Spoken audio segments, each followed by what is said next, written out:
As the train pulled away, I saw my daughter waving at me, her face glowing with a wide smile. It had been nearly 2 months since she last saw her father, so I knew she must have been eagerly anticipating their reunion.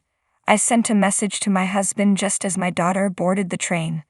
About 4 hours later, after I had returned home, my phone rang. It was my daughter, just as I had asked her to call me when she arrived. I expected her to share the news of her arrival. "Hello, Sarah. Did you make it to San Francisco and catch up with your dad?" Her response was unexpected and tinged with distress. "Mom, can you come and pick me up, please?" "What's wrong? Did something happen?" "I didn't get to see Dad." "What do you mean?" "I don't know what's going on," she said, her voice trembling. "I haven't heard from him, and when I went to his house, a strange woman turned me away." "What?" "Let me introduce myself. I'm Liddy. I live with my husband, Robert, and our 11-year-old daughter, Sarah. I was still in college when I became pregnant with Robert's child, so now I'm 32 years old. Despite the challenges, I managed to finish my degree with support from my parents. Since then, I've been a stay-at-home mom. The unexpected pregnancy and our early marriage brought a lot of confusion and concern from those around us, and we faced some difficulties. Robert assured me that he had always intended to marry me and that our marriage was only a matter of time. After graduating from college, my husband landed a job at a prestigious company. With a generous starting salary and the benefit of company housing, we were able to avoid financial struggles and enjoy a happy life together. Although we didn't experience a traditional honeymoon phase, we were perfectly content.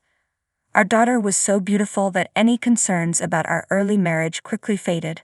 My husband adored her and took care of her on weekends, which allowed me to relax and spend time with friends.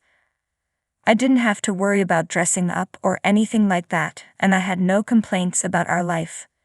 As time flew by, our daughter started elementary school. By then, my husband had been with the company for about 7 years and had earned a promotion. His increased responsibilities meant he came home later and later. Despite this, we made the most of our weekends with family road trips, creating many cherished memories. I believed that these happy times would continue for a long time. One day, as I was settling into our routine, the company announced a transfer for my husband. Despite our arguments about family considerations and the fact that our daughter is now 11 years old, the company insisted on the move. Until now, his reluctance to relocate was understandable because our daughter was still quite young. But now, with her age and his career's importance in mind, the company was firm that this transfer was crucial for his career advancement. The company he works for is large and has many potential replacements, but this move is essential for his future promotions. Our daughter will soon be starting junior high and then high school, and I want her to go to college as well, which will come with its own set of expenses. Given all this, I reluctantly agreed to the transfer, hoping it would be beneficial for his career. I was informed that the assignment would last approximately 6 months. Well, 6 months should be manageable, I thought to myself. However, my daughter was quite attached to her father and felt anxious about being separated from him. My husband reassured her that he would call every day and make an effort to keep her from feeling lonely. He also promised that they could spend weekends together, ensuring he would remain a significant part of her life. It was clear how much he cared about his family. My daughter agreed, saying, "I'll miss Daddy, but I'll manage." We both waved him off with smiles, though my daughter's sadness was evident. Just 3 days later, my husband called us via video chat, spending a considerable amount of time talking with our daughter. He reached out before she even had a chance to miss him. I found myself laughing, amused by their interactions and thinking about who was the more childlike one in the conversation. It was heartwarming to witness their bond through the screen, and I felt reassured that their relationship remained strong despite the distance. During the first weekend after his move, my husband was too busy to come home. However, the following week he managed to make time and arrived on a Friday. I was incredibly grateful for his effort to be with us, despite his demanding schedule. My daughter was overjoyed to have dinner with her father after such a long time apart. But about 2 months into his new routine, I noticed a shift in his behavior. He had initially called our daughter for video chats every 3 days, but the frequency of these calls dwindled, and he eventually stopped calling altogether. I understood that he was swamped with work and had to handle all the household chores on his own. I knew that as he settled into his new job, he might also start socializing more with colleagues. I didn't want to add pressure by insisting he stay in touch regularly. With this in mind, I chose not to push him and hoped he would find a better balance as time went on.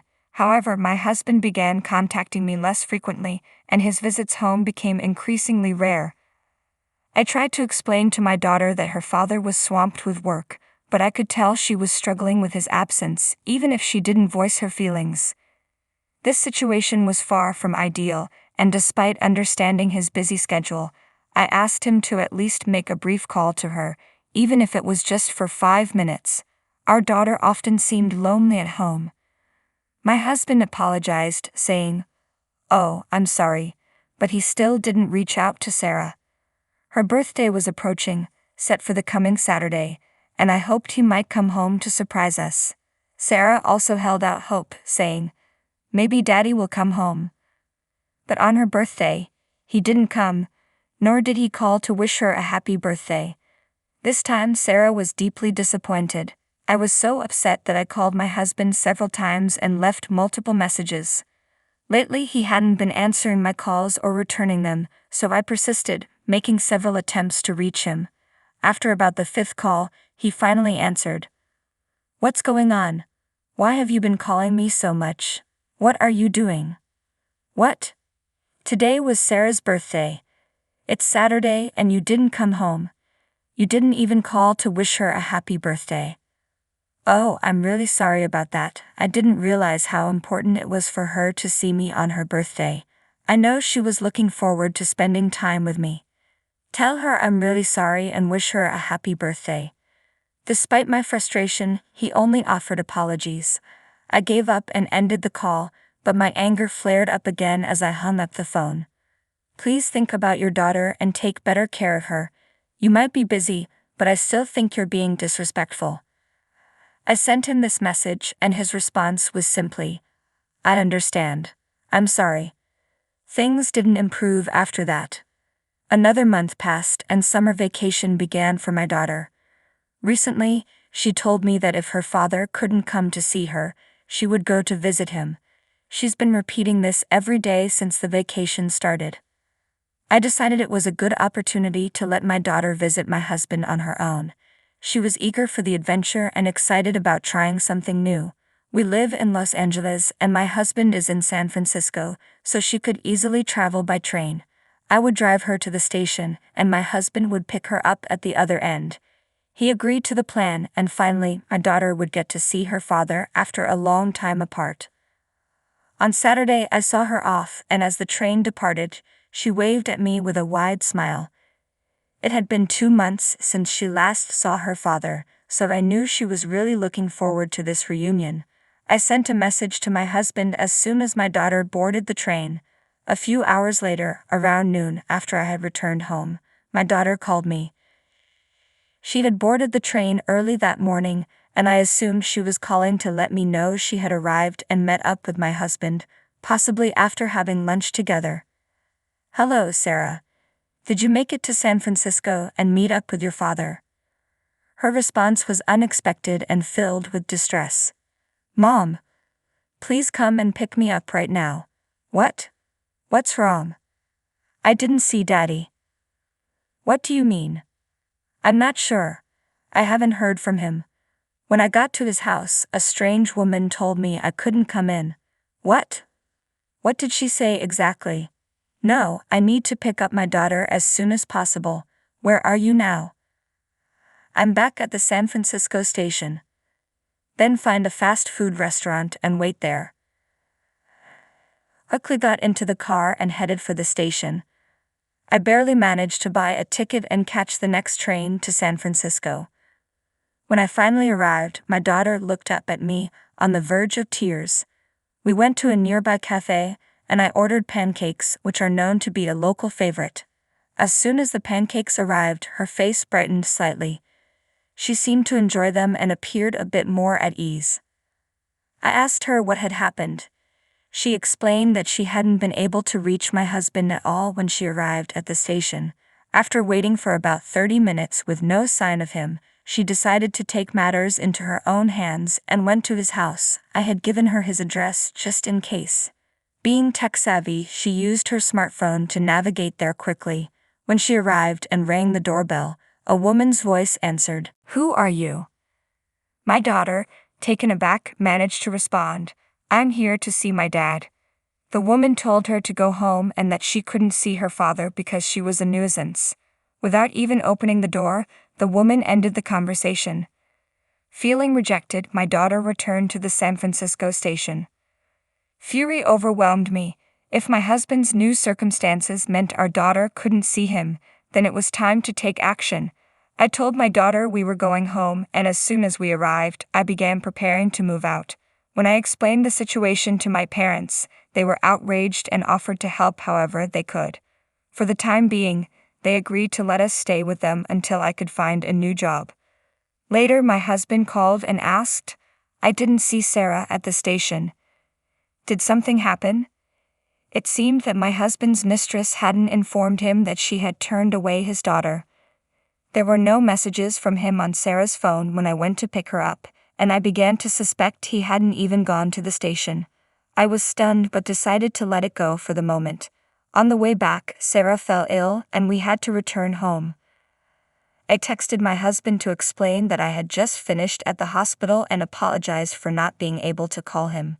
He responded with, "I see. I understand." Told him I would reach out if anything else came up, feeling frustrated by how insincere his concern seemed. I thought to myself, for now I'll just leave him be. Afterwards, I took steps to address the situation. I first sent his belongings to his address. Then I received the results of the investigation I had commissioned from the detective agency. I forwarded the evidence of the affair along with a certified letter to his workplace. A few days later, everything should have been delivered. Soon after, my husband called me, sounding agitated. "Oh, hey, what's going on?" "Huh? What's this about?" my husband asked. "Just wanted to let you know what you've been up to." "You've got to be kidding me. We're dealing with a major issue here." "Of course it is. That's exactly what I'm addressing. And I can't believe you're sending my belongings to me. I don't need your things, and I'm not paying rent anymore." "What? Sarah and I moved out of that apartment." "Oh, you moved out?" "Yes, about a month ago." "What? So no one lived there for a month, and we still had to cover the rent?" "Well, that's true, but the lease was in your name, so that's not my problem." "No.